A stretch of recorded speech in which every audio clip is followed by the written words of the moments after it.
Hi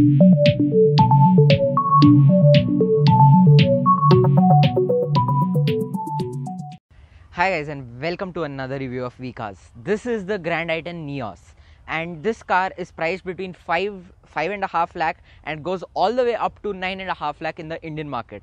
So this car offers you a good ride quality. It has more legroom than the previous GRAND I10, and it has a more refined engine, and it's quite comfortable driving on small roads in the city, and it's quite stable on highways as well. It offers you great features, and it has a slick infotainment system which is very useful these days. It gets Android Auto and Apple CarPlay connectivity as well, which most of the Indian buyers use these days. Welcome to another review of VCars. This is the GRAND I10 NIOS, and it was launched in 2019, and straight away we are going to be opening the engine bay of this vehicle. So this happens to be the Sportz variant. The Astra happens to be the top end variant. This is a very refined petrol engine, no insulation on offer, but this is a very smooth engine. You hardly hear the engine noise inside the cabin. Let's close the engine bay. So it gets projector headlamps. Only the indicators are halogen. It gets LED DRLs. The design of the fog lamp is really nice. I mean, the exterior design over here, that's really cool. That's not a functional vent, but yet it adds the sporty look to the car. It gets a chrome black grille, which looks absolutely nice, and this paint absolutely suits the GRAND I10 NIOS.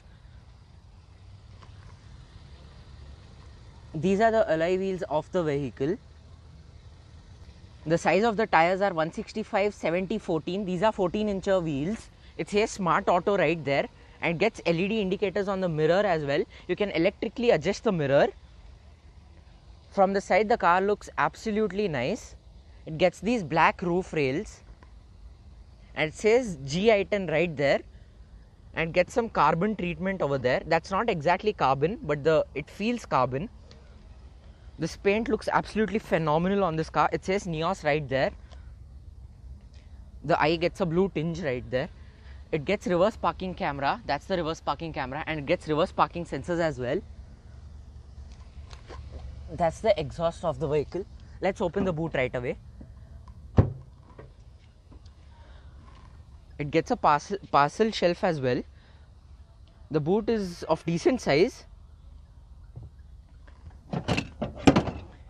That's the spare wheel of the vehicle.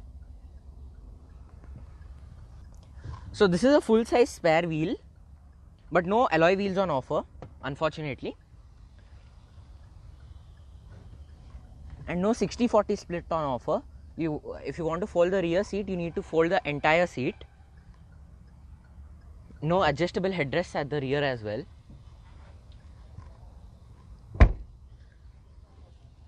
The shape of the rear lights are quite nice. It gets some diffuser sort of a treatment at the rear.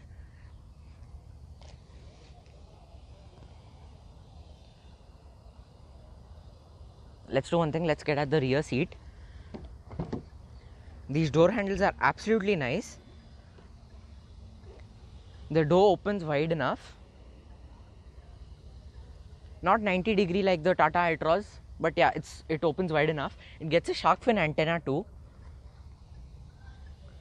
It gets some sort of a treatment on the speaker. It gets some storage space here and a bottle holder. And gets some treatment over here as well, which looks absolutely nice. Okay, let's do one thing. Let's get inside. Gets 2 AC vents for the rear passengers as well, which is really nice. It's a cool touch. That's actually not there in the Swift. That's there in the i10. That's really nice. Legroom is quite decent. The headroom is also decent. It's very nice. The headroom is also very nice. And the best part is, even under thigh support is really nice. It gets a handle over here, over there as well. No height adjustable headrest for the rear passengers. Gets great amount of legroom too. It's quite comfortable at the rear. The shape of the door handle is absolutely nice, as you all can see.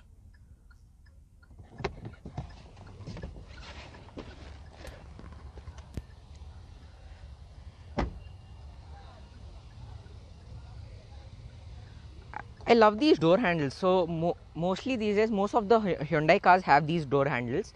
The entire door handle opens. So I don't know how to explain that, but you may notice that usually only this part of the door handle opens and this part remains over there itself, but the entire thing opens in this. So I hope you get it. You get a bottle holder over there and storage space over there. Actually, that storage space is very small and you tend to struggle to find stuff when you keep it inside over there. So it's quite small and it's deep. Yeah, so it gets dual tone interiors. Let's do one thing. Let's get in the driver's seat.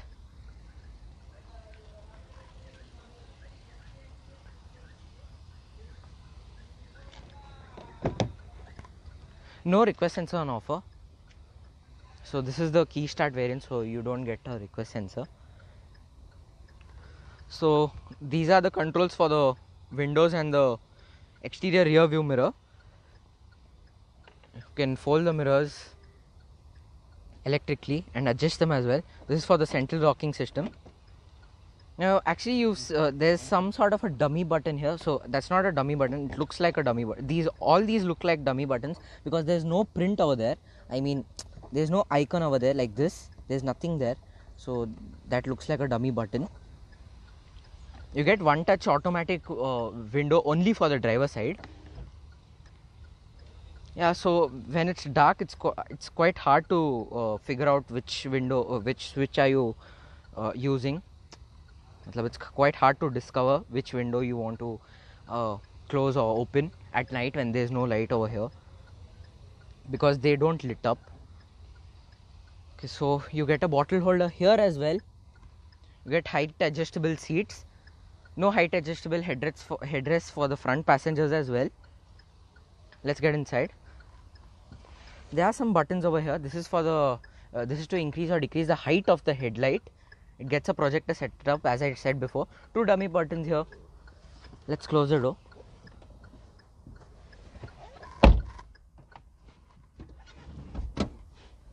The interior looks absolutely nice. You get a microphone placement right there when you're talking through Bluetooth, when you're talking with someone through Bluetooth. The steering feels nice to hold. It's quite soft, light, and it's responsive. It's really nice. So as I've been telling in other videos, Hyundai and Audi make the best steerings, very soft and light. Okay, so this happens to be the AMT version of the i10 NIOS.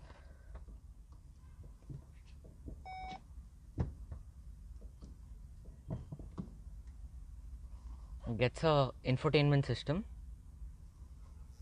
which of course is a touchscreen. I'll come to that in a bit. You get some storage space over here, and you know, in the top end variant, which happens to be the Ashta variant, you get wireless charging pad. You get lots of storage space over here, two cup holders here, and you get some storage space over here as well. With a charging point right there, USB charging point, and a USB socket as well, USB port as well.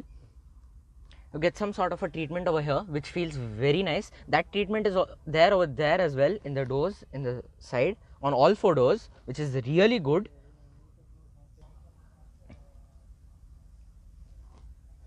So you get some storage space over there as well. The decent sized glove box. This is a cool glove box. You can actually turn it on, turn the air conditioning system for the glove box from there. You can turn it on and off. Gets a automated climate control system. This is to change the mode. The AC is a absolute chiller. That's really nice. You can adjust the height of the steering wheel, but you can't push it or pull it forward or backwards. It gets a partly digital instrument cluster, sorry, but the tachometer is analog. It shows you the digital speed right there and which gear are you in. So I'm in reverse right now. It says R right there. I'm in drive manual. Yeah, you can browse through various information as well by pressing this button right here.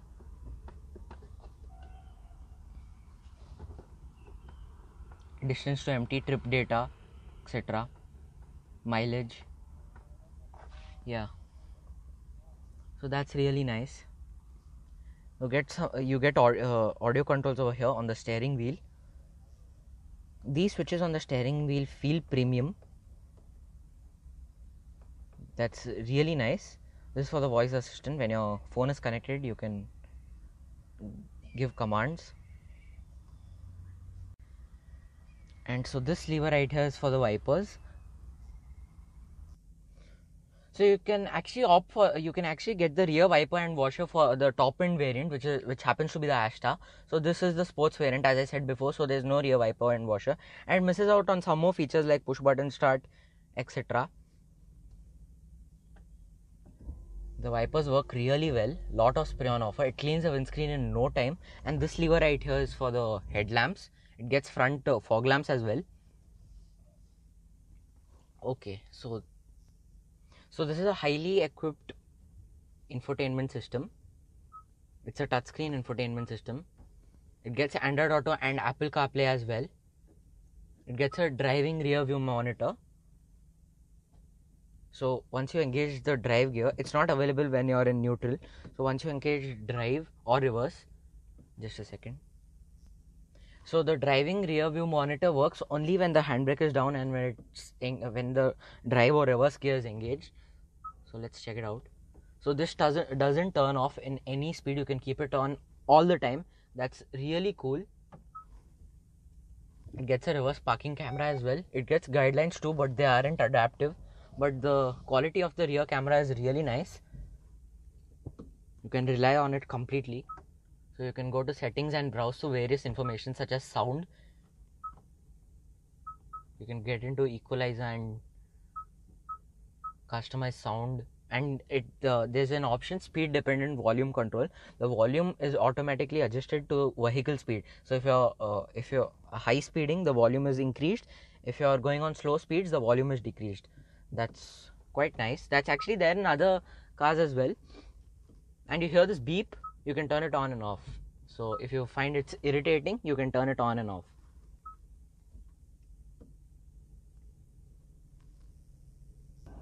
Let's do one thing. Let's do the audio test right away.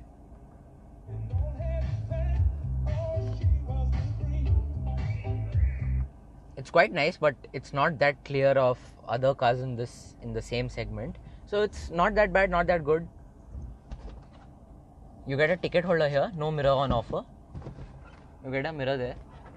No auto dimming inside rear view mirror. Not an issue, but in this budget you don't even expect that. Let's turn off the air conditioning system, and it gets a front and rear windscreen defogger as well. That's really nice. And the shape of the AC vents, it's so cool. You can turn it on and off.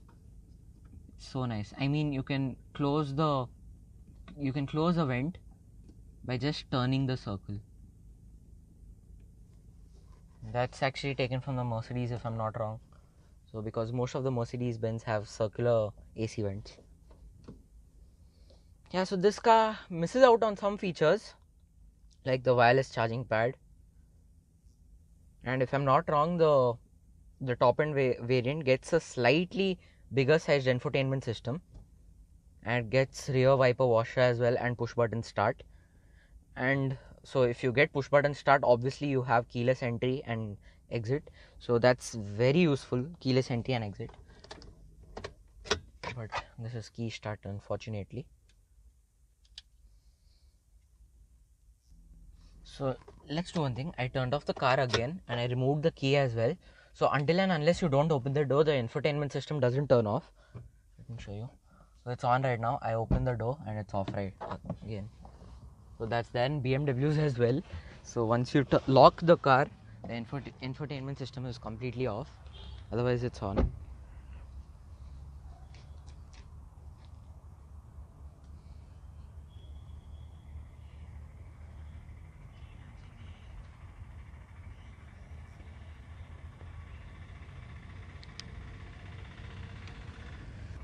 So there's this irritating thing in this car. Whenever you unlock or lock the car, it honks. So if I'm not wrong, you can actually turn that off.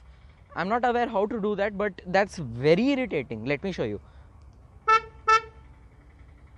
Yeah, so the car is unlocked now.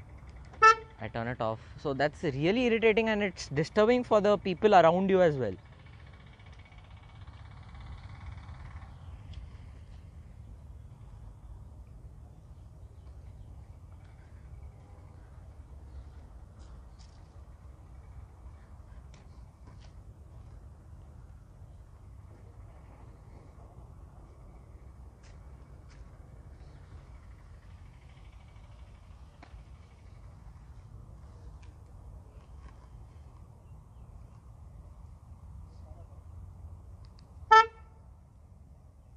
Thank you guys. See you guys in the next review. Bye.